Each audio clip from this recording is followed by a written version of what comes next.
Tuan CEO, saya baru berpisah dengan isteri saya. Kami ada beli rumah sebagai peminjam bersama. Macam mana nak keluarkan nama isteri saya? Okey tuan-tuan, kes seperti ini kerap kali berlaku. Sebaiknya selesaikan secepat mungkin supaya keadaan tidak menjadi semakin rumit tuan-tuan.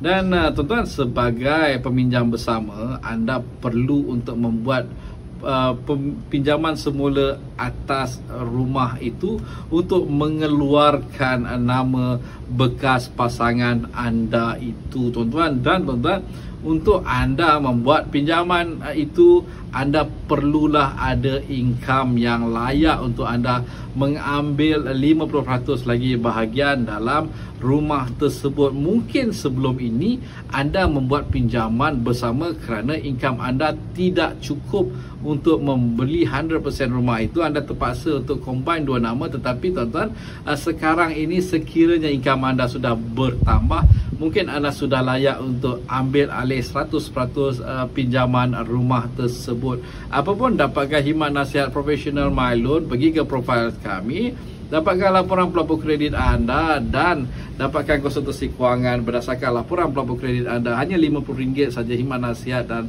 konsultasi yang anda perlukan. Apapun, seperti biasa, dengan MyLoan pinjaman anda menjadi lebih mudah. Assalamualaikum, salam sejahtera dan jumpa lagi.